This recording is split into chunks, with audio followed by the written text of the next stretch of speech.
Okay, children, now welcome to our unit class. For today, we are going to learn a new word, going further. But what does it mean? What is going further? Can you tell me? Well, that's it. Going further means tell me more because I would like to know more.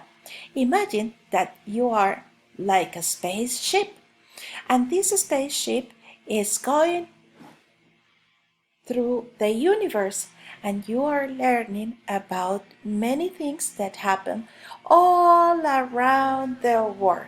Okay? So, for example, this.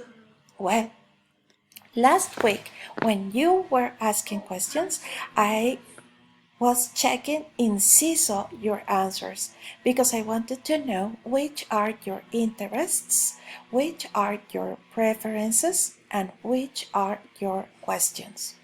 Well, taking that into account, I choose 3 different products. So, for example, I found cupcakes, books, and pencils.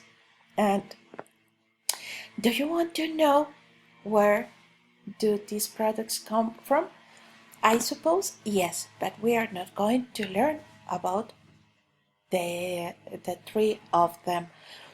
We are going to learn only about books. Why books? Because you can read books in the library at the English school. You can read books in a store. You can read books in your mom's house. Or you can read books also in grandma's house. Well, but the main question is, where do books come from? Maybe you can find books in big stores like Panamericana or Librería Nacional. Excuse me.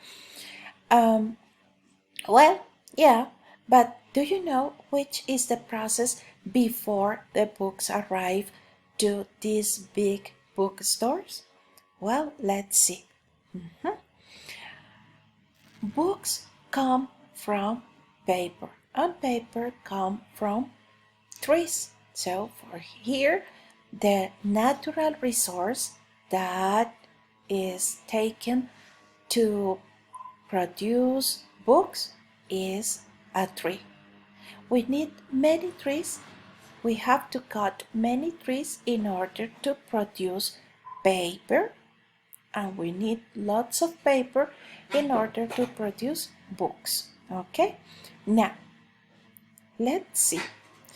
How was the natural resource transformed, or how is it changed? Do you remember the previous image? The natural resource is this one, the trees. The trees are the natural resources. Well,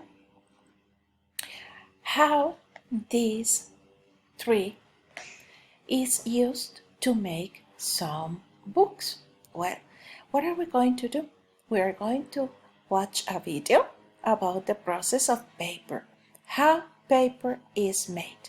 And after watching that video, we are going to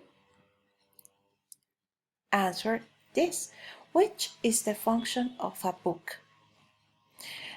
Maybe you can take a book just for entertainment. It's possible, yeah. Or maybe you can have a book for having fun. Yes, of course. There are some books that contains in themselves games, and you can use these kind of books for games.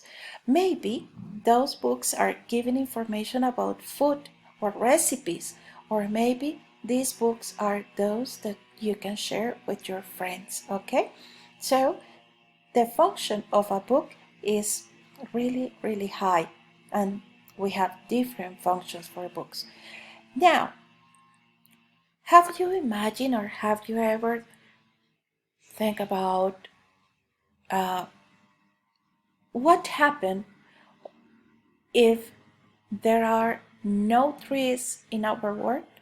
Or have you ever tried to think what would happen if we don't have books in our school or at home or all around the world. So imagine that you can travel to United States and there you see and you realize that there are no books, no books in any school, no books in any libraries, no books at all. So all books disappear. Can you imagine how could be our world without books and without trees and without paper? So for that reason, it is very important to take care of the planet, especially of our trees, because trees are the basic material, the raw material for producing paper, and paper is the material for producing books. So please take that in mind. Just reflect about this class, and then we are going to continue in another class learning more. Going farther. Muy bien, chiquitines. Eso es lo que significa going further. Vamos a correr una milla extra todos juntos aprendiendo de cuál es el proceso que nosotros llevamos para producir diferentes productos. Y hoy aprendimos el de cómo producir los libros. Bien, chiquitines, los quiero muchísimo y espero verlos pronto en la siguiente clase.